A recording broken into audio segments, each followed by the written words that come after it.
decided to do a website because I really don't like speaking in front of people. And obviously enough for me wanting to go into law enforcement, that's one of my weaknesses. I have to speak to the public constantly, so this is kind of my challenging part of my project. Basically my project is about personal protection and situational awareness, what you can do to identify a dangerous situation and what you can do to help yourself and others in emergencies. This website was created from a large amount of research I conducted in the law enforcement field as a general topic, however, mainly focusing on personal protection and situational awareness. It was focused to be to a general audience of people. I use social media to get feedback. My main goal was hopefully to get people to know the basics of safety that can be used in their everyday lives. And when we as civilians know how to protect ourselves properly, it makes the police and other first responders' jobs that much easier. And I feel like, as someone who plans on choosing a career in law enforcement, it is also my responsibility to society to make sure people are safe and knowledgeable of what they can do when facing possible dangers. I wrote an essay for a scholarship, but I figured since this ties in, it kind of tells my story about why I want to go into law enforcement. So just something you guys can connect to me as a person. I'll read that now. Helping others is the best way a person can spend their lives, and you can do whatever you want to do as long as you put your mind to it. I remember my grandfather saying as we drove down the country dirt road in his truck, "Grandpa, what did you want to be when you were younger?" I asked, the curiosity quite obvious in my voice. I watched as his eyes started to decide at me, a thoughtful glint shining in them. He smiles and says, "I wanted to be a police officer, Mom." I've always had the desire to become a police officer ever since I was a little girl. This actually surprised a lot of people I'm close to, considering I was always interested in art. That is a secret I kept to myself until I could actually start working my way into the law enforcement field. My passion for law enforcement started with my grandfather. He is the one person I really look up to in my life, my role model, and the person who influenced most of the type of person I am today. My grandfather used to tell me stories about when he went to school, and that alone infatuated me. Stories about how he wanted to be an officer, the training he went through, the classes he took. I loved hearing about it all. My grandfather never got to live out his dream. He had to take another job to support the family. And happy as he is now as security guard for Saginaw Public Schools, I couldn't help but feel that he wished that he had another chance. And I always thought if he couldn't get that chance, I could follow in his footsteps and live out that dream for the both of us.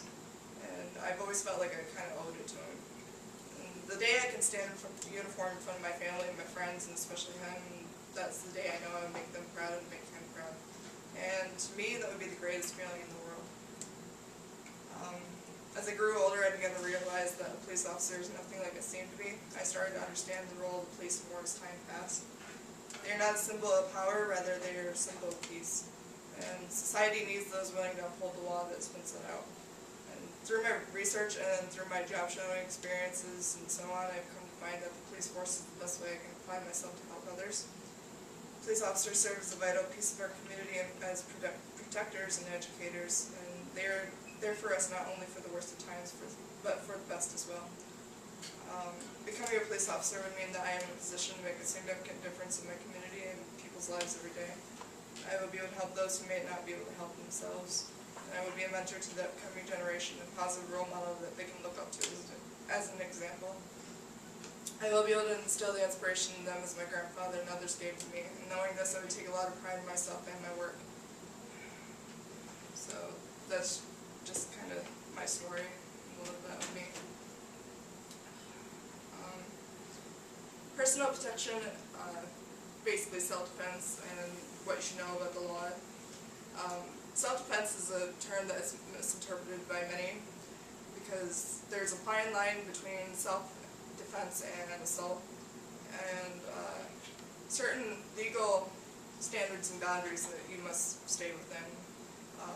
Basically, you must have to use equal force as what's being used against you. So, say someone comes in with a gun in your house and aiming it at you, you have the right to aim a gun back or equal force. It doesn't have to be the same weapon, but the same, Intent. yeah, kind of. The main point I want to make is that fighting is not self-defense. There are many reasons to fight, but usually the reasons boil down to either someone has something to gain or something to preserve. Self-defense is the protection of your physical body, not your emotional well-being. And many people don't realize this. They think that they are just defending themselves when they are in fact fighting. While self-defense is legal, fighting is not. Until you understand the legal differences between self-defense and fighting, you're putting yourself in serious danger, both physically and legally. So, what is considered self-defense? Talking your way out of danger, running away from a dangerous situation, injuring a person assaulting you to get away, using a gun against a person threatening you with a deadly weapon, not putting yourself in the situation in the first place, however, is the best form of self-defense there is. Self-defense is only oriented towards one thing. It's ending an immediate physical threat. So you can only use self-defense when you think it's most necessary. It's kind of like a last resort kind of thing. It should never be oriented towards a perceived emotional threat such as hurt pride, wounded feelings, or just to prove yourself right. That's fighting is not a form of punishment or to prove your superiority over another human being. That's assault. I try to add a little humor in here too because it's kind of a serious topic. But this is situational awareness. It's usually a term most often used by military and law enforcement. It's a frame of mind in which you are aware of your surroundings and also aware of whom or what could be of help to you if a problem were to arise. Situational awareness also refers to your ability to observe things around you and make decisions about your actions based on interpretation of those things. It includes people's behavior, unusual or dangerous situations, and even your own actions within any common environment. It often boils down to the difference between what we see and what we observe. And if you can observe a problem and interpret it, you're less likely to encounter it. 360 mindset. This is another term that's used by military and law enforcement. This is used to remind us that our world is not linear. Basically, 360 mindset, you're looking all around you, you're paying attention to your surroundings, what's going on. We have a color-coded chart to use on different levels of situational awareness. Usually people who are relaxed and yet aware of their surroundings, practicing good situational awareness, this is described being condition yellow. The person who is oblivious of their surroundings is described to be in condition white, and this is usually when they notice that there's a problem when it's too late. This is also known as being a step behind, and this person will not have time to really react if something were to occur. Another thing, criminals read our body language every day. They pick out who they're going to attack based on what your body language says. Usually, if you're looking at the ground, not really paying attention, you don't feel confident, I guess, then they're more likely to come after you than they would someone who would be walking with purpose, confident. That's the selection process, basically. I have two examples of two conditions, white and yellow. I'll show this to you guys. This is condition white. And by the way, this is a security tape that was caught, so there's no actual music, it's just an edit.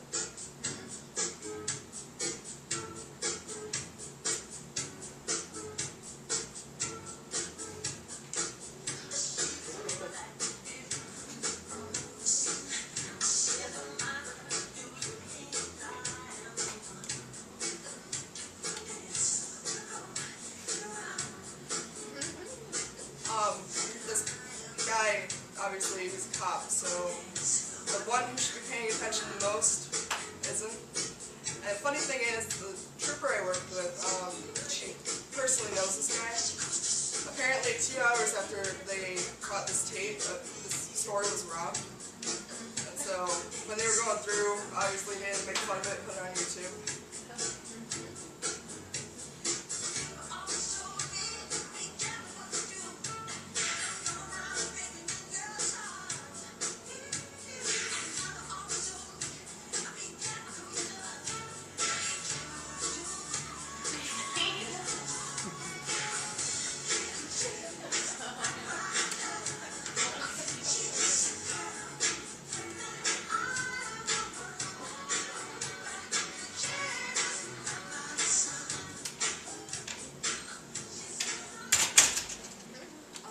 For this second one, this is condition yellow. And what I want you guys to pay attention to is over here, there's going to be a car speeding by, and I want you to pay attention over here, the car coming right here.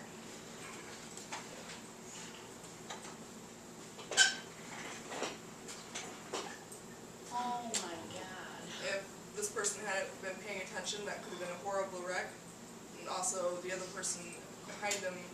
You should play that one more time. Yeah, play that again. Alright.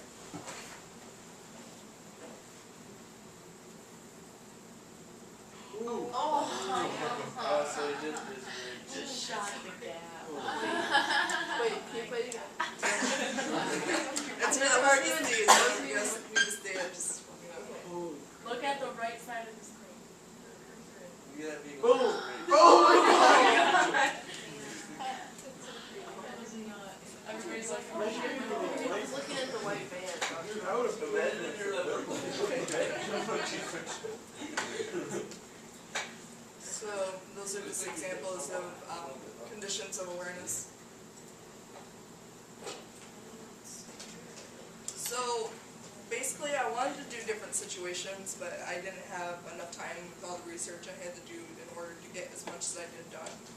So, the one I chose to do was active shooter events, and I chose to do this because there's active shooter events all the time. It's increasing how many times this happens, and I believe that having good situational awareness can help you to protect yourself as well as others during an active shooting. Losing a loved one to a random act of violence is unthinkable. However, recent events are there to remind us that we are not immune to these types of tragedies. As we know, an active shooter event can occur anytime and anywhere. And during the past few years, there have been active shooter incidents where we shop, where we exercise our free speech, where we learn, and where we work. An active shooter is an individual actively engaged in killing or attempting to kill people in a confined and populated area. In most cases, there is no pattern or method to their selection. They just go in and they kill whoever. Common motives for active shooters usually include anger, revenge, sometimes untreated mental illness. Most active shooter situations are unpredictable and evolve quickly. And because most incidents are over within minutes, we must be prepared to deal with the situation until law enforcement personnel arrive. Preparedness and awareness are the keys to helping protect our employees, our customers, and ourselves, or students in this case.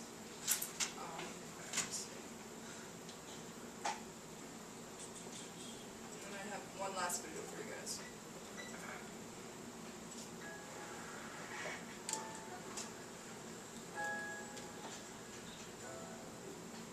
It may feel like just another day at the office, but occasionally, life feels more like an action than reality. The authorities are working hard to protect you and to protect our public spaces.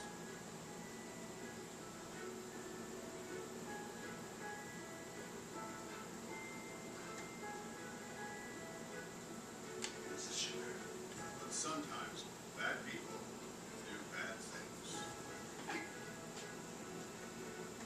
Their motivations are different. The warning signs may vary, but the devastating effects are the same.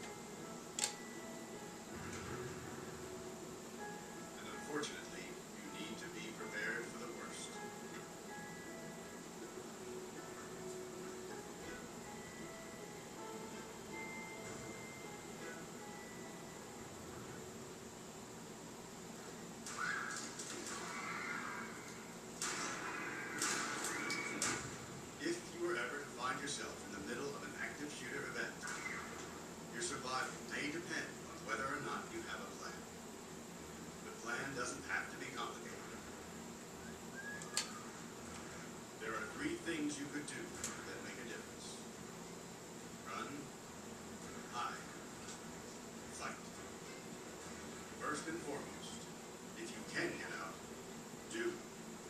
Always try and escape or evacuate, even when others insist on staying. Encourage others to leave with you, but don't let them slow you down with indecision. Remember what's important, you, not your stuff.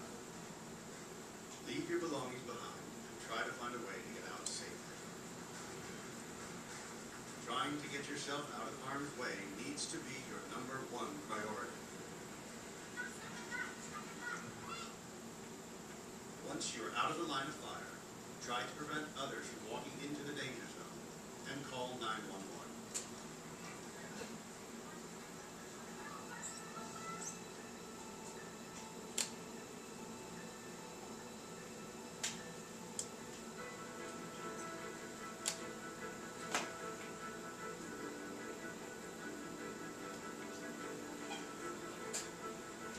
If you can't get out safely, you need to find a place to hide.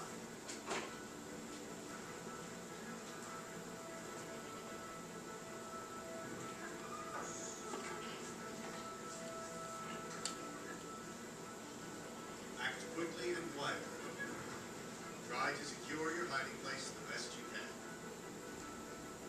Turn out lights, and if possible, remember to lock doors.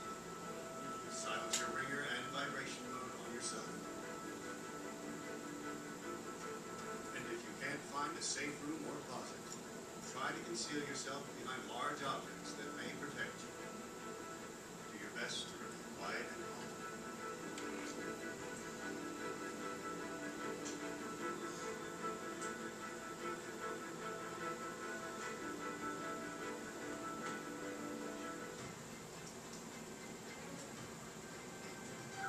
As a last resort, if your life is at risk, whether you are alone or working together as a group, fight. Act with aggression. Improvise weapons. Disarm. And commit to taking the shooter down, no matter what.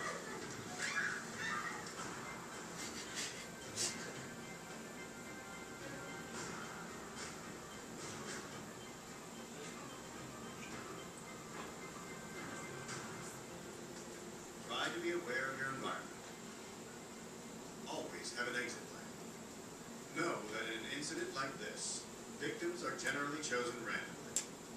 The event is unpredictable and may evolve quickly. The first responders on the scene are not there to evacuate or tend to the injured. They are well trained and are there to stop the shooter.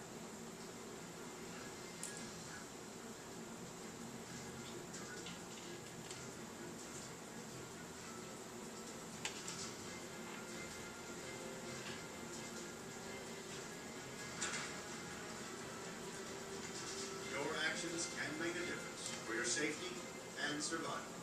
Be aware and be prepared. And if you find yourself facing an active shooter, there are 3 key things you need to remember to survive. Run, hide, fight.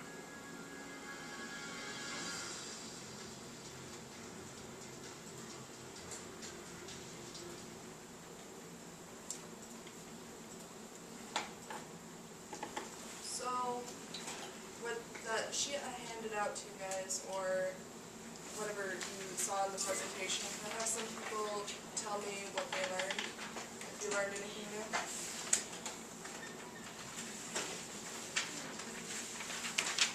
Pay attention while driving. Running or choosing to hide, because I feel like I would choose to hide, but it's nice to know that you should run first. Anything else? I think it's important to fight first. Like, I know, like, there was a lot of guys who would just be like, oh, I want to try to stop them first, but the biggest thing is get yourself out of the situation first, don't worry about stopping them, because professionals are on the way, they know what they're doing. I think it's important to remember that it's best to run before you try to fight them. I I thought it was interesting that